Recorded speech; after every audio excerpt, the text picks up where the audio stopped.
வணக்கம் அனைவருக்கும். நான் உங்கள் ஜோதிடர் செல்வம். நம்ம இந்த வீடியோல ஒரு ஜாதகத்துல எப்பெல்லாம் நமக்கு யோக பலன் கிடைக்கும், நம்ம ஜாதகத்துல யோக பலன் கிடைக்கிறதுக்கு அமைப்பு இருக்குதா இல்லையா, இதெல்லாம் தெரிஞ்சுக்க போறோம். அப்போ நீங்க உங்க ஜாதகத்தை பார்க்கும் பொழுது நம்ம ஜாதகம் நல்ல நிலையில இருக்குதா, யோகமான நிலையில இருக்குதா அப்படிங்கிறத பார்க்கணும். அதே மாதிரி ஒரு கிரகம் நம்ம பாவத்துக்கு ஒரு தோஷத்தை ஏற்படுத்துது அப்படின்னா அந்த தோஷம் நிவர்த்தி ஆகக்கூடிய நட்சத்திர பாதத்துல அந்த கிரகம் இருக்குதா அப்படிங்கிறதெல்லாம் நம்ம இந்த வீடியோ மூலியமா தெரிஞ்சுக்கலாம். இந்த வீடியோ ரொம்ப ரொம்ப முக்கியமான வீடியோ. சேவ் பண்ணி வச்சுக்கோங்க. இந்த வீடியோ பிடிச்சிருந்துச்சுன்னா லைக் பண்ணுங்க. இந்த வீடியோவை கட்டாயம் எல்லாருக்கும் ஷேர் பண்ணி விடுங்க. இந்த வீடியோக்கு குறைச்சலா ஒரு 1000 லைக்காவது வராம இன்னொரு ரகசியத்தை நான் உடைக்கவே மாட்டேன். எல்லாரும் மாதிரியும் வியூஸ் வந்தா போதும் அப்படிங்கிற ஒரே காரணத்துக்காக மட்டும் நான் வீடியோ போடாம இருக்கிறேன். நீங்க என்ன என்கரேஜ் பண்ணீங்கன்னா மட்டும்தான் ஜோதிடத்துல அடுத்தடுத்து இருக்கக்கூடிய ரகசியங்கள் ஒவ்வொன்றா உடைச்சிருவோம். ரைட்டா? இப்போ டைரக்டா நம்ம வீடியோக்குள்ள போயிடலாம். இப்போ ஒரு வீடியோல நம்ம பார்க்க போற தலைப்பு என்னென்னு கேட்டீங்கன்னா, புஷ்கர நவாம்ச பாதம் என்னென்ன, வர்க்கோத்தமம் அப்படின்னா என்ன, அதனுடைய நட்சத்திர பாதங்கள் என்ன, புஷ்கர நவாம்சமும் வர்க்கோத்தமமும் இரண்டும் சேர்ந்த நட்சத்திர பாதங்கள் என்னென்ன அப்படிங்கிற அமைப்பை தான் நம்ம தெரிஞ்சுக்க போறோம். ரைட்டா? இப்போ பொதுவான ஒரு தகவல் கொடுக்குறேன். இப்போ புதுசா பார்க்குறவங்களுக்கு இதெல்லாம் என்ன அப்படிங்கிறதே தெரியாது. பேசிக்கா உங்களுக்கு ஜோதிடம் சம்பந்தப்பட்ட விஷயம் தெரியும். அப்படி இல்லைன்னா உங்களுடைய ஜாதக நோட்டுல பாதசாரம் அப்படின்னு ஒன்று எழுதியிருப்பாங்க. அந்த பாதசாரம் அப்படிங்கிற அமைப்புல இப்ப நான் சொல்ற நட்சத்திர பாதங்கள் அப்படின்னா இருந்துச்சுன்னா தாராளமா உங்க ஜாதகத்துல யோகம் இருக்குது, கட்டாயம் அதனுடைய தசா புத்தி அந்தர காலம் வரப்போ அந்த பலனை நீங்க அனுபவிப்பீங்க அப்படின்னு அர்த்தம். ரைட்டா? பொதுவா வீடியோ பார்க்குறவங்களுக்காக இந்த தகவலை கொடுக்குறேன். உங்களுடைய ஜாதக நோட்டை எடுத்து இந்த பலன் இந்த பாதத்துல கிரகம் நிக்குதா அப்படிங்கிறத பார்த்துக்கோங்க. உங்களுடைய அம்ச கட்டம் ராசி அம்சம்னு போட்டிருப்பாங்க இல்லையா, அந்த ராசி அம்சத்துல தனுசு ராசியில மீன ராசியிலையும் கிரகங்கள் இருக்குதா அப்படிங்கிறத பார்த்துக்கோங்க. இரண்டாவதா துலா ராசியில ரிஷப ராசியில கிரகம் இருக்குதா அப்படிங்கிறத பாருங்க. மிதுன ராசியில கன்னி ராசியில கிரகம் இருக்குதான்னு பாருங்க. இந்த கிரகங்கள்லாம் உங்களுடைய நவாம்ச கட்டத்துல இருந்துச்சுன்னா அந்த கிரகத்தினுடைய தசா புத்தி அந்தர காலம் உங்களை ஏதாவது ஒரு வழியில காப்பாற்றும், உங்களுக்கு அனுகூல பலன்கள் நல்ல பலன்கள் அப்படிங்கிறத கொடுக்கும். இது பேசிக்கா பார்க்கறது. ரெண்டாவது நட்சத்திர பாதங்களை பார்க்கணும். கிருத்திகை நட்சத்திரம், உத்திரம் நட்சத்திரம், உத்திராடம் நட்சத்திரம், இந்த 3 நட்சத்திரங்களுடைய 1ஆம் பாதம் 4ஆம் பாதம் உங்க ஜாதகத்துல எழுதியிருப்பாங்க. பாதசாரம் அப்படிங்கிற பக்கத்துல கிருத்திகை 1, உத்திராடம் 1, உத்திரம் 1 இப்படின்னு எழுதியிருப்பாங்க. இதுல நான் சொன்ன இந்த 3 நட்சத்திரங்கள்ல 1ஆம் பாதம் போட்டிருக்காங்களா 4ஆம் பாதம் போட்டிருக்காங்களான்னு பாருங்க. இந்த நட்சத்திர பாதங்கள்ல உங்க ஜாதகத்துல ஒரு கிரகம் நின்றுச்சுன்னா அதனுடைய தசா புத்தி அந்தர காலங்கள் உங்களுக்கு நல்ல பலன்கள் கிடைக்கிறதுக்கு, உங்களுக்கு மட்டுமே கிடைக்கிறதுக்கு தேவையான வேலையை அது செஞ்சிடும். கவலையே பட தேவையில்ல. அடுத்ததா பார்த்தீங்கன்னா பூசம் அனுசம் உத்திரட்டாதி, இத 3 நட்சத்திரங்கள 2வது நட்சத்திர பாதம். பூசம் 2ஆம் பாதம், அனுசம் 2ஆம் பாதம், உத்திரட்டாதி 2ஆம் பாதம். இந்த 3 நட்சத்திர பாதங்கள்ல உங்க ஜாதகத்துல ஒரு கிரகம் நின்றுச்சுன்னா கவலையே பட வேணாம். அதுல ஒரு கிரகம் நின்னாலே சனியால ஏற்படுற பல பிரச்சனைகள் அந்த கிரகமே உங்களை பார்த்துக்கும். தப்பிக்கிறதுக்கு, காப்பாத்துறதுக்கு, எல்லாத்துக்கும் தேவையான அனுகூலமான விஷயங்களை உங்களை தேடி அது கொடுத்துக்கிட்டே இருக்கும். அடுத்ததா புனர்பூசம் விசாகம் பூரட்டாது, இதுல 2வது பாதம் 4ஆம் பாதம். புனர்பூசம் 2ஆம் பாதம் 4ஆம் பாதம், விசாகம் 2ஆம் பாதம் 4ஆம் பாதம், பூரட்டாதி 2ஆம் பாதம் 4ஆம் பாதம். இதுல உங்களுக்கு ராசியா இருக்குது அல்லது அதுல ஒரு கிரகம் இருக்குது அப்படின்னா அந்த குருவினுடைய தசா புத்தி அந்தர காலங்கள் வரும் பொழுதோ அல்லது குருவோட சேர்ந்த கிரகங்களுடைய தசா புத்தி அந்தர காலம் வரும்போதும் நமக்கு நன்மை நடக்கும். ரைட்டா? அதே போல ராகுவை எடுத்துக்கோங்க. ராகு அப்படிங்கிறது திருவாதிரை சுவாதி சதய நட்சத்திரம். அப்ப அந்த திருவாதிரை சுவாதி சதயத்தினுடைய 4வது நட்சத்திர பாதம் அதுல ஒரு கிரகம் நிக்குது அப்படின்னாலும் அதனுடைய தசாபுத்தி அந்த காலமும் உங்களை காப்பாற்றும். அடுத்ததா பாத்தீங்கன்னா சுக்கிரனுடையது பரணி பூரம் போராடம். இந்த பரணி பூரம் போராட்டத்துடைய 3வது பாதம் அதுல ஒரு கிரகம் நின்னுச்சுன்னா கன்ஃபார்மா சொல்லலாம், உங்களுக்கு மேரேஜ் இருக்குது, கல்யாணம் இருக்குது, கார் இருக்குது, வசதியான வீடு இருக்குது, எல்லாமே கிடைக்க போகுது அப்படின்னு அர்த்தம்.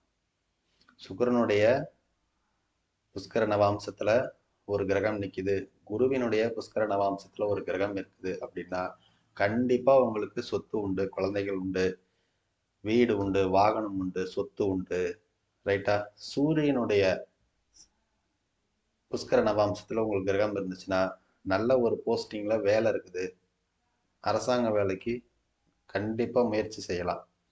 சனியினுடைய புஷ்கர நவாம்சத்துல உங்களுக்கு ஒரு கிரகம் இருக்குது அப்படின்னா தொழில் செய்யறவங்களுக்கு நல்ல முறையில தொழில் அது அமைச்சு கொடுத்துரும்.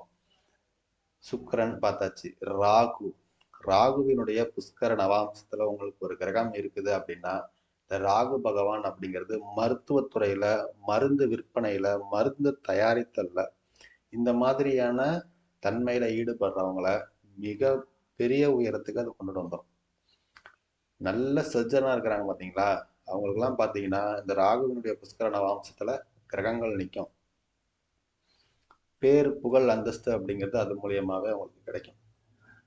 டாக்டரா இல்லை சார் அப்படின்னா இந்த ராகு அப்படிங்கிறது எலக்ட்ரிக்கல் அண்ட் எலக்ட்ரானிக்கல் டிரைவிங் இருக்கு பார்த்தீங்களா, அது ராகு தான்.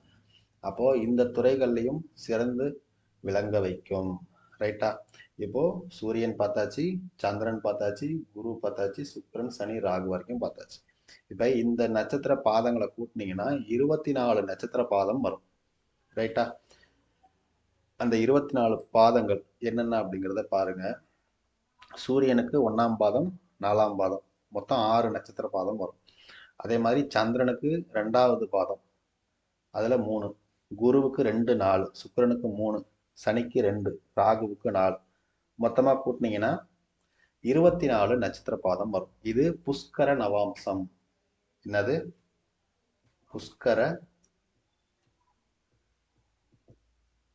புஷ்கர நவாம்சம் அப்படின்னு பேரு. ரைட்டா? அடுத்ததா வர்க்கோத்தமத்தை பார்ப்போம்.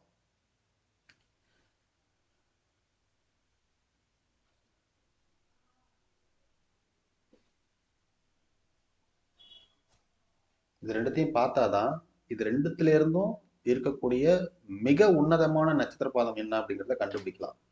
வர்க்கோத்தமம் போட்டு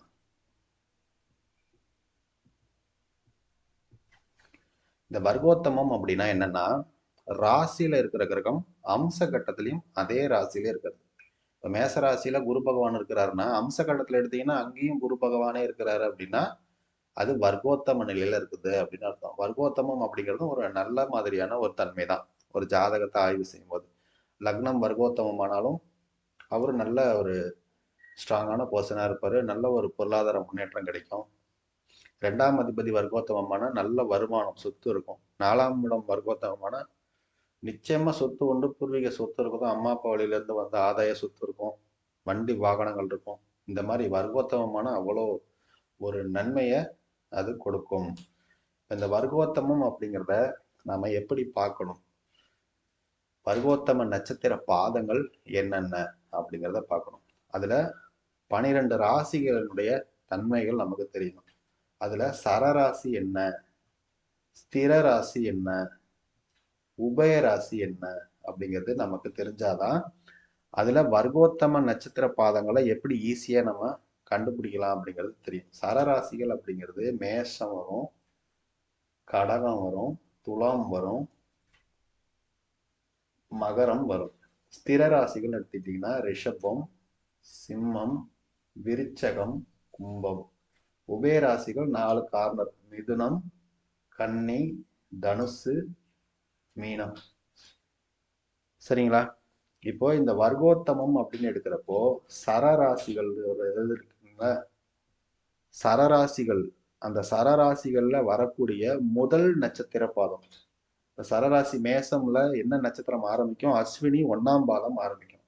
அஸ்வினி 1ஆம் பாதம், அடுத்த சரராசி கடகம். கடகத்துல ஃபர்ஸ்ட் நட்சத்திர பாதம் புனர்பூசம் 4ஆம் பாதம். ரைட்டா. துலாம் ராசியில ஃபர்ஸ்ட் நட்சத்திர பாதம் சித்திரை 3ஆம் பாதம். மகர ராசி. மகர ராசியில ஃபர்ஸ்ட் நட்சத்திர பாதம் என்ன? உத்திராடம். உத்திராடம் 2ஆம் பாதம். அப்ப நீங்க இதை எடுத்து பார்த்தீங்கன்னா 1 2 3 4 இந்த 4 ராசிகள்லையும் அஸ்வினி 1, புனர்பூசம் 4, சித்திரை 3, இது 2. மொத்தம் பார்த்தீங்கன்னா ஒரு ராசியில 1ஆம் பாதம், அடுத்தது பார்த்தீங்கன்னா 2ஆம் பாதம், 3ஆம் பாதம், 4ஆம் பாதம் இப்படின்னு முடியும். அதாவது ஒரு குறிப்பிட்ட நட்சத்திரங்கள்ல இருந்து 1ஆம் பாதமும் 2ஆம் பாதமும் 4ஆம் பாதமும் எடுத்துக்குது. இந்த வர்க்கோத்தமங்கள் எங்கெங்க இருந்து வரும் அப்படின்னு பார்த்தீங்கன்னா, மேசத்தை 1ன்னு வச்சுக்கிட்டீங்கன்னா கடகம் அப்படிங்கிறது 4, ஓகேவா? துலாம் அப்படிங்கிறது 7, ரைட்டா? மகரம் அப்படிங்கிறது 10 அப்படிங்கிற 1 4 7 10 அப்படிங்கிற கேந்திர ஸ்தானங்களை வலிமையாக்கக்கூடிய அமைப்பு தான் இந்த வர்க்கோத்தம நட்சத்திர பாத அமைப்பு. புரியுதுங்களா? இப்போ இந்த சரராசி மேசம் 1ன்னு எடுத்துக்கோங்க. மேசத்தை 1, கடகம் 4, துலாம், இது மகரம். இதுல 4ஆம் பாதத்துல ஸ்டார்ட் ஆகுது. 1 4வது மேஷத்துல 1வது நட்சத்திர பாதம், அது முதல் வீடு. 4ஆம் வீட்டுல 4வது நட்சத்திர பாதம், அதாவது புனர்பூசத்தோட 4ஆம் பாதம். அப்ப இங்க அஸ்வினி, புனர்பூசம், இந்த இடத்துல சித்திரை, இந்த இடத்துல உத்திராடம். யாரா இருக்கா? கேது. அஸ்வினிங்கிறது கேதுவோட நட்சத்திரம், புனர்பூசம் குருவோட நட்சத்திரம், சித்திரை செவ்வாயினுடைய நட்சத்திரம், உத்திராடம் சூரியனுடைய நட்சத்திரம். அப்போ இந்த வர்க்கோத்தமங்கள் அப்படிங்கிறது கேது, குரு, செவ்வாய் மற்றும் சூரியன் அப்படிங்கிறவங்களுடைய தன்மையில அந்த வேலைகளை அது செய்யுது. எதுல? சரராசிகள்ல. நல்லா புரிஞ்சுக்கணும். சரராசிகள்ல கேது, குரு, சூரியன், செவ்வாய் இவங்க நின்னாங்க அப்படின்னா சரராசிகளை வேற லெவலுக்கு அதை வளர்த்து விட்டுக்கிட்டே இருக்கும்னு அர்த்தம். கேது இருக்கிறாருன்னா எது இவர்கிட்ட வந்து சேரணுமோ அதை மட்டுமே தான் கொடுக்கும் அப்படின்னு அர்த்தம். அப்போ ஒரு நட்சத்திர பாதம் அப்படிங்கிறது, ஒரு நட்சத்திரத்துக்கு 4 பாதம் அப்படிங்கிறது நமக்கு தெரியும். அந்த ஒரு நட்சத்திர முழு அளவு இந்த கேந்திர ஸ்தானங்களுக்கு எங்கெங்கேருந்து கிடைக்குதுன்னா அஸ்வினி, புனர்பூசம், சித்திரை, உத்திராடம் அப்படிங்கிற 4 நட்சத்திரங்களுடைய ஒரு பாதத்தை எடுத்து ஒரு முழு நட்சத்திரமா இந்த சரராசிகள் எடுத்து வேலை செய்யும் அப்படின்னு அர்த்தம். வர்க்கோத்தமம் அப்படிங்கிறது அவ்வளவு முக்கியமான ஒரு விஷயம், ரைட்டா? அப்ப சரராசிகள்ல முதல் நட்சத்திர பாதம், ஃபர்ஸ்ட் நட்சத்திர பாதம் சரராசியில. ஸ்திர ராசிகள் எடுத்துக்கிட்டீங்கன்னா 5வது நட்சத்திர பாதம். ஸ்திர ராசியில் எடுத்துக்கிட்டீங்கன்னா 5வது பாதம். ஸ்திர ராசியில 5வது பாதம் என்ன வரும்? ஸ்திர ராசிகள் ரிஷபம், சிம்மம், விருச்சகம், கும்பம்.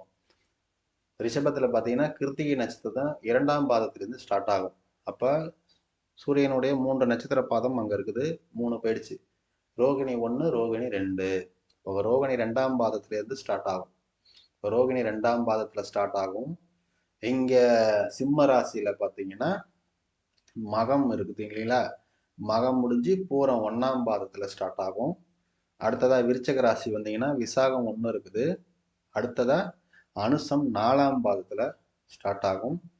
திரும்பி கும்பத்துக்கு போனீங்கன்னா அவிட்டம் 2 பாதம் போக சதயத்தினுடைய 3வது நட்சத்திர பாதம். அப்போ இங்கேயும் கரெக்டா 4 நட்சத்திர பாதங்களை இந்த கேந்திர ஸ்தானங்கள் எடுத்துக்குது, ரைட்டா? இது மேஷத்துக்கு 1 5 9. ரிஷபத்துக்கு எடுத்துக்கிட்டீங்கன்னா 2 5 8 11 இணைக்கும். இந்த 2 5 8 11 அப்படிங்கிறது பணபரல் ஸ்தானங்கள், ரைட்டா? இப்ப காலபுருஷனுடைய 2, 5, 8, 11 எந்தெந்த நட்சத்திர பாதங்கள் இயங்குது? ரோகிணி 2ஆம் பாதம், பூரம் 1ஆம் பாதம், அனுசம் 3ஆம் பாதம், சதயத்தினுடைய அனுசம் 4ஆம் பாதம். அனுசத்துக்கு 4ஆம் பாதம் வரும், சதயத்துக்கு 3ஆம் பாதம். ரைட்டா? அப்ப அதனுடைய அதிபதிகள் யாராரு? இவங்க பணபரல் ஸ்தானத்தில் நின்னாங்கன்னா பணத்தை வாரி வாரி கொடுத்துக்கிட்டே இருப்பாங்க அப்படின்னு அர்த்தம். ரைட்டா? அடுத்ததா பார்த்தீங்கன்னா உபயராசி. உபயராசிகள்ல 9வது நட்சத்திர பாதம், கடைசி பாதமா வர்றது உபயராசிகளுக்கு வர்க்கோத்தமமா இருக்கக்கூடிய நட்சத்திர பாதம். உபயராசிகள் மிதுனம், கன்னி, தனுசு, மீனம். அதுல லாஸ்டா வரக்கூடிய நட்சத்திர பாதங்கள்லாம் என்னென்ன அப்படின்னு பார்க்கணும். உபயராசியில புனர்பூசம் 3ஆம் பாதம், கன்னி ராசியில சித்திரை 2ஆம் பாதம், தனுசு ராசியில உத்திராடம் 1ஆம் பாதம், மீன ராசியில ரேவதி 4ஆம் பாதம். இப்ப இந்த பாதங்கள்லாம் இருக்கு பாத்தீங்களா? இங்க பார்த்தது என்னென்ன? சரராசிகளுக்கு ஒரு 4 பாதம், ஒரு 4 பாதம், இதுக்கு ஒரு 4 பாதம், மொத்தம் 12 நட்சத்திர பாதம். அங்க பார்த்தது ஒரு 24, மொத்தம் 36 நட்சத்திர பாதங்கள் நமக்கு கிடைக்குது. இந்த ரெண்டும் 24 நட்சத்திர பாதங்கள்ல இருந்து குறையிறது 12 நட்சத்திர பாதங்கள் அப்படின்னு அதுக்குள்ள சரி பாதியா. புஷ்கர நவாம்சத்திலேயே மேற்கொண்டு வர்க்கோத்தம நிலையை அடையக்கூடியதா இருக்கிறது 12ஆ இருக்குது. அந்த 12ல 24 புஷ்கர நவாம்சமும் 12 வர்க்கோத்தமமும் சேரும் பொழுது புஷ்கர நவாம்சமும் இருக்கு, வர்க்கோத்தமமும் கூடுதலா இருக்கு. அப்படிங்கிற நட்சத்திர பாதங்கள் வெறும் 3 நட்சத்திர பாதம் தான். சரிங்களா? எதுக்கு தெரியுங்களா? திரராசியில 3வதா இருக்கக்கூடிய ரோகிணி நட்சத்திரத்தினுடைய 2ஆம் பாதம். அடுத்ததா உபயராசியில மிதுன ராசிக்கும் தனுசு ராசிக்கும் புனர்பூசத்துல 3ஆம் பாதம், உத்திராடம் 1ஆம் பாதம். ரைட்டா? அப்போ ரோகிணி நட்சத்திரம், உத்திராட நட்சத்திரம், புனர்பூச நட்சத்திரம், ரோகிணியோட 2ஆம் பாதம், புனர்பூசம் 3ஆம் பாதம், உத்திராடம் 1ஆம் பாதம். இந்த நட்சத்திர பாதங்கள்ல நீங்க கோச்சார லக்னம் வச்சு முகூர்த்தம் குறிச்சிங்கன்னா அவ்வளவு நன்மை கிடைக்கும். திருமண வாழ்க்கையில, குடும்ப வாழ்க்கையில எவ்வளவு தோஷம் இருந்தாலும் சரிதாங்க, இந்த 3 நட்சத்திர பாதத்துல லக்னம் குறிச்சு முகூர்த்தம் குறிச்சிங்கன்னா நிச்சயமா இருக்கிற அந்த ஜாதகத்துல இருக்கிற அத்தனை விதமான தோஷமும் அடிபட்டுடும் அப்படின்னு சொல்றாங்க. இதெல்லாம் நம்ம சொல்லலைங்க, நம்முடைய முன்னோர்கள் மூல நூல்கள்ல ரொம்ப தெளிவாகவே சொல்லி வச்சுட்டு போயிருக்காங்க. இதெல்லாம் யாரும் எடுத்து பயன்படுத்துறது இல்லை. ஒரு முகூர்த்தம் குறிக்க 25,000 30,000 சார்ஜ் பண்றாங்க இல்லைங்களா ஒவ்வொரு ஜோதிடரும். அவங்கெல்லாம் இதை வச்சுதான் எடுத்து கொடுப்பாங்க. நாள் கிடைக்கல, நட்சத்திரம் கிடைக்கல, அர்ஜென்டா பண்ணியே ஆகணும், என்ன பண்றது? இந்த 3 நட்சத்திர பாதத்துல லக்னம் நிக்கிற மாதிரி ஒரு கோச்சார முகூர்த்த லக்னத்தை குறிங்க. குறிச்சு தொழில ஆரம்பிங்க, ஒரு செயலை ஆரம்பிங்க. கட்டாயம் இந்த பிரபஞ்சம் உங்களுக்கு அதுல என்ன நன்மை, அதுல புண்ணியம் இருக்குதோ அது மூலியமா உங்களுக்கு அந்த செயலை நிறைவேற்றி தரத்துக்கு எல்லா வேலையும் செய்யும். அந்த டைம்ல, அந்த நேரத்துல நம்ம செய்யற செயல் நம்மளை ஒரு நல்ல பாதைக்கு கொண்டுட்டு போயிட்டே இருக்கும். இது சத்தியம். இப்போ நம்ம பார்த்தது புஷ்கர நவாம்சம், 2வது பார்த்தீங்கன்னா வர்க்கோத்தமம், 3வது பார்த்தீங்கன்னா புஷ்கர நவாம்சம் பிளஸ் வர்க்கோத்தமம். இது ரெண்டுத்தையும் அடையக்கூடிய நட்சத்திர பாதங்கள் எது? அதுல 24 நட்சத்திர பாதம் புஷ்கர நவாம்சம் அடையுது, 12 வர்க்கோத்தமம் அடையுது. இது ரெண்டும் கம்பைன்ட் ஆகும்போது 3 நட்சத்திர பாதம். ரோகிணி 2ஆம் பாதம், புனர்பூசம் 3ஆம் பாதம், உத்திராடம் 1ஆம் பாதம். இந்த நட்சத்திர பாதங்கள்ல நிற்கக்கூடிய கிரகங்கள் உங்களை யோகாதிபதிகளா நிச்சயமா வாழ்க்கையில மாத்திடும். எவ்வளவு பெரிய கஷ்டத்துல இருந்தாலும் சரி, எவ்வளவு பெரிய கடன் சுமை, பிரச்சனை அப்படின்னு இருந்தாலும் அதில் நிற்கக்கூடிய கிரகத்தின் தசா புத்தி அந்தர காலங்கள் உங்களை வாழ்க்கையினுடைய உயரத்துக்கு கொண்டுட்டு போயிடும். நிச்சயமா நடந்துடும். நீங்க வாழ்க்கையில கொஞ்சம் கொஞ்சம் நன்மையை அனுபவிச்சுட்டு இருக்கீங்க ஒவ்வொரு நாளும், ஒவ்வொரு மாசமும், ஒவ்வொரு வருஷமும் அப்படின்னா, இந்த நட்சத்திர பாதங்களை கடக்கக்கூடிய கிரகங்கள் கோச்சாரத்துல, அதே மாதிரி அந்த பாதத்துல இருக்கக்கூடிய கிரகங்களின் தசா புத்தி அந்தர சூட்சம காலம் வரைக்கும் நம்ம எடுப்போம். அதுல இந்த கிரகங்கள் சம்பந்தப்படும் போது மட்டும்தான் இவ்வளவு பிரச்சனையிலையும் மூச்சு விடுறதுக்காக டைம் கிடைக்குது அப்படின்னா, அது இந்த நட்சத்திர பாதங்கள் கொடுக்கறதுனாலதான். இதுல கிரகம் இருந்தாதான் அப்படின்னு கிடையாது. கோச்சாரத்துல கிரகங்கள் டிராவல் ஆகும் இல்லைங்களா? அப்படி டிராவல் ஆகும் பொழுது உங்களுடைய லக்னத்துக்கு இந்த பாவங்கள், பாவாதிபதிகள் யார் யாரா இருக்கிறாங்களோ அந்த பாவ பலன்களை கோச்சாரத்துல நீங்க அனுபவிச்சுட்டு தான் இருப்பீங்க. புரிஞ்சுக்கிட்டீங்களா? அப்போ ஒரு ஜாதகத்தை நம்ம மேம்போக்கா பார்க்கறத விட, ஒரு பாவாதிபதிக்கு பலன் தேடுறதை விட, லக்னத்துல சூரியன் நின்னால் என்ன பலன் அப்படின்னு பார்க்கறத விட, எனக்கு நல்லது நடக்குமா நடக்காதா அப்படிங்கிறத தெரிஞ்சுக்கிட்டாலே ஒரு நிம்மதியா ஒரு மூச்சு விடுறதுக்கு வாய்ப்பு கிடைக்கும். அதுதான் இந்த வர்க்கோத்தம புஷ்கர நவாம்ச பாதங்கள். இந்த வீடியோ ரொம்ப ரொம்ப முக்கியமான வீடியோ. ஈஸியாக கடந்து போயிடாதீங்க. இதை உங்கள் ஜாதகத்தில் அப்ளை பண்ணி பாருங்க. நிறையா விஷயங்களை இந்த மாதிரியான நட்சத்திர பாதங்கள் டைம் ஓடிக்கிட்டு இருக்கப்போ செய்யுங்க. அப்போதான் உங்கள் தொழில் சிறப்படையும், வருமானம் அதிகரிக்கும். நல்ல நல்ல காரியங்களை நல்ல நேரங்களில் நம்ம செய்யும் பொழுது கூடுதல் நன்மைகளை நம்மளால் அடைய முடியும். ரொம்ப மெனக்கிட்டு இந்த வீடியோவை எடுத்திருக்கேன். நம்ம சொன்ன மாதிரி அந்த லைக்கை போட்டு விடுங்க.